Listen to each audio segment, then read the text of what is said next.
Okay, today we're going to look at Galilean relativity. So we'll get started right off the bat. If we have suppose we have a weird belt contraption that is hovering over the ground, and so our belt is we'll say moving 5. You can make it 5 miles an hour, 5 meters per second, whatever you want. We'll just say it's moving at 5, velocity of our belt, and then we'll say that our car is moving at 7. And then the man will throw a ball at 3. Now, we need to know relative to what? Well, the belt is moving 5, whatever, meters per second, relative to the ground. The car is moving relative to the belt, and the ball is moving relative to the car. What that means is, if we stop the belt, then the car would be moving 7 meters per second. And that maybe that's as fast as the car can go, is 7. So that's how fast the car would be going if the belt stopped. If the car stopped, the fastest the man could throw is 3. So, but when everything is moving, we have to do, the ball is attached to the car, so we have to say what the ball's velocity is relative to the car's velocity relative to the belt, and the belt's velocity relative to the ground, okay? So here's our 3 velocities, relative velocities to each of these structures right here, and here's our tree that's just sitting on the ground. We write our formula, which makes sense. The velocity of the velocity of the belt to the ground, plus the velocity of the car to the belt, plus the velocity of the ball to the car, will be the velocity of the ball that the ball hits the tree at, or the velocity of the ball to the ground, you know. So we want to know, how fast will the ball hit the ground? Will it hit at 3? Will it hit at 7? Will it hit at 5? Or 7 plus 5, or 3 plus 7? Well, no, we know that if this belt is moving, the car is moving, and the ball is moving, then the ball, it will add all 3 of those velocities. It intuitively makes sense. So this is our velocity formula for the velocity of the ball relative to the ground, or how hard the ball will hit the tree. The belt to the ground is 5, the car to the belt is 7, and the ball to the car is 3. 5 plus 7 plus 3, that ball will be hitting the tree at 15 whatever miles an hour, meters per second, whatever units you decide. That's not important. All right. There's another way we could have written this formula, more mathematical, so we can apply it to anything, just in case the next time we might have a spaceship and a rocket going from the spaceship, or a jet or something like that. We don't want to always rely on cars and belts and balls. Sometimes we have rockets and jets and spaceships or whatever. So why don't we write a more mathematical, so we'll just say, hey, the spaceship will be 2 and the ground will be 3 and so on.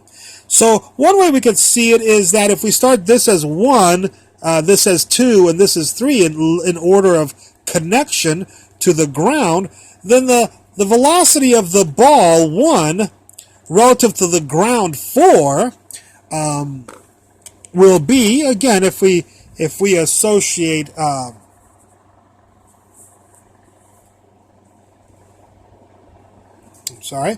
if we associate the ball as system 1, the car as system 2, the belt as system 3, and the ground as system 4, then we say that the velocity of 1 to 4, the velocity of the ball to the ground, is equal to the velocity of 1 to 2, the velocity of 2 to 3, and the velocity of 3 to 4, or the velocity of the ball to the car is 2, the velocity of the car to the belt, that's 2 to 3, that makes sense, and the velocity of the belt to the ground, that's 3 to 4, 3 to 4 makes sense, okay?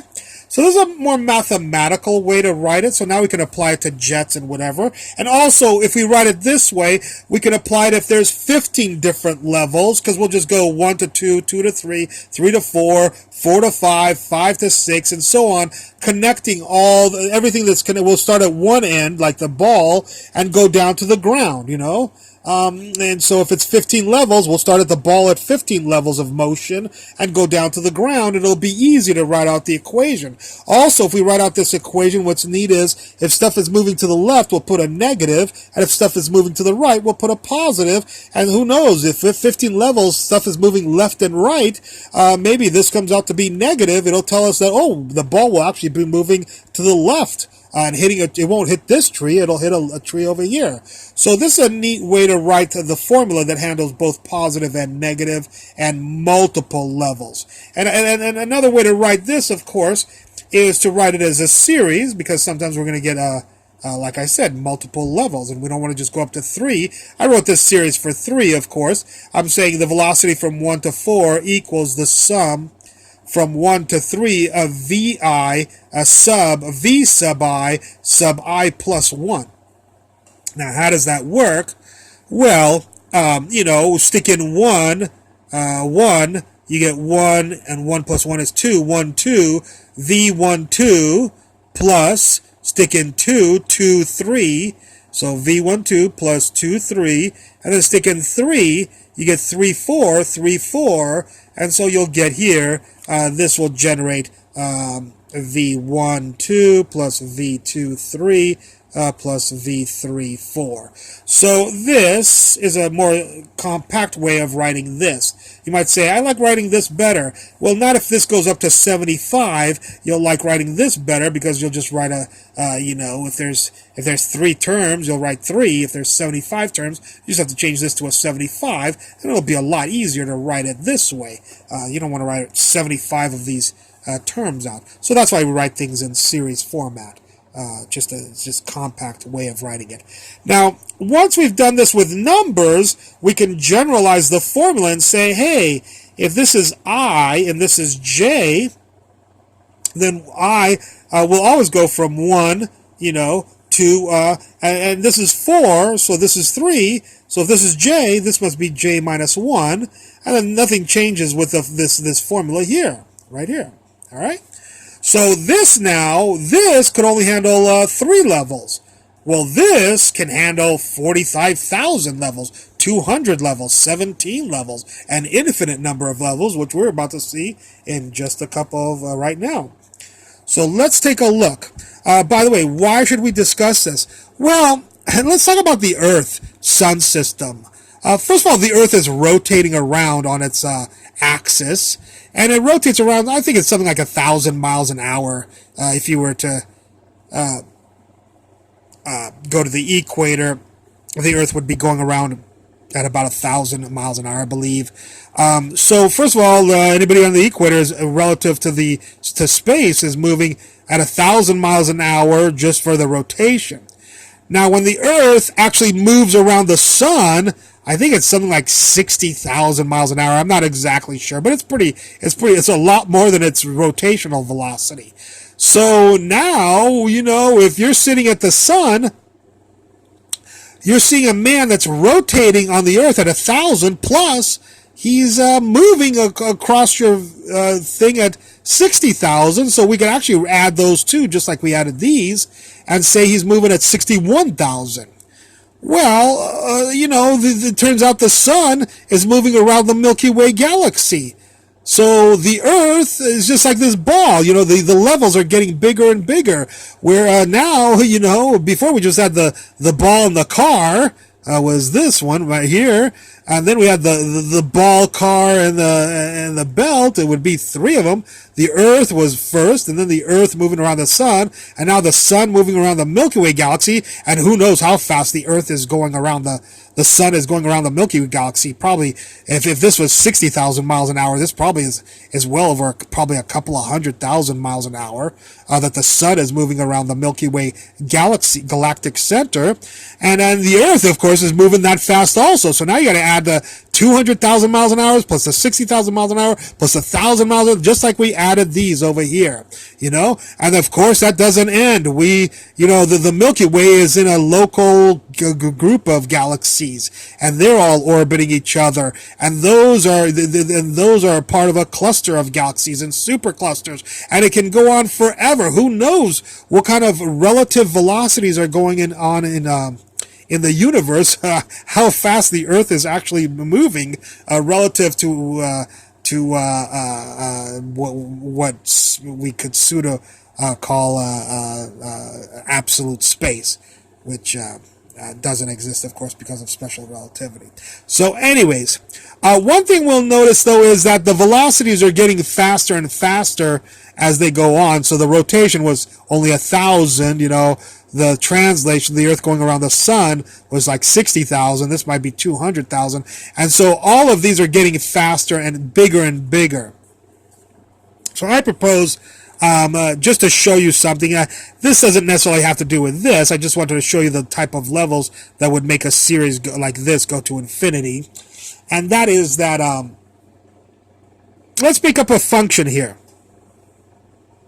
Suppose VI plus 1 is equal to 1 over I squared. Now, what does that mean? Well, it means that V12, we could say V12 was the ball to the car, is 1 over 1 squared, because the this I would go here. This would not go here. This I would go here. So V12 is 1 squared. V23, the 2 goes in here, is 1 over 2 squared. V34 is 1 over 3 squared. So we're putting a mathematical, instead of just putting, hey, this is 3, this is 7, and this is 5, we're actually making these connected, the velocities connected in some format, you know what I mean, in some functional format right here. Well, what we wonder is, if our velocities are structured this way functionally, and we stick in the 1 over I squared into right here for our function, that's our function, and so we'll stick that right in here. This person becomes this person, and we'll go from 1, and we'll go to infinity, and we'll want to know 1 to infinity. V sub 1 infinity, V sub 1 infinity. Velocity of the ball to an infinite level. Infinite number of these stuffs, a car, a belt, a jet, a this. The belt is on top of a jet, which is on top of an aircraft carrier, and so on. Infinitely many, and we have a relationship for our velocities, how they're linked together. This is just an example that we're giving here. But one of the interesting things of this example is that the sum of 1 over I squared is equal to pi squared over 6. I'm not going to prove that, although I think I probably have proved it on one of my lectures. But it's very simple. Well, it's not simple to do. It's a difficult problem to do, but it's a readily available result that you can find on the internet or in a lot of calculus and engineering mathematics books. Okay, so what I'm going to just show you is that even though you have an infinite level of velocity, infinite level of structures, you still might have a finite velocity right here. So even though the Earth is moving relative to the Sun, the Milky Way galaxy, the local group of galaxies, the cluster of galaxies, the supercluster of galaxies, the supercluster, and so on, and an infinite number of regressions of galactic motion, it's possible that our velocity still would be finite in the universe. It wouldn't have to necessarily be well, actually, it couldn't be infinite. It would have to be at the velocity of the speed of light. Okay? Well, this was the Galilean. Next time I'll do a special relativity of this, and we'll find out what the actual velocity of the Earth, what its actual biggest thing could be. Because if we use the Galilean, we could get infinite answers. After all, if we decided to change this to VI plus 1 is equal to 1 over I. Of course, any calculus student knows that if this is infinity and this is 1 over I, we'll get an infinite velocity instead of a finite velocity. So Galilean is not, of course, correct unless the velocities are very small compared to the the speed of light. So we'll do special relativity and find out the fastest velocity that can actually occur given this function, but with relativistic effects imposed upon that function. Okay, well, I hope you enjoyed this lecture, and I look forward to any comments you have at the bottom. Thank you very much.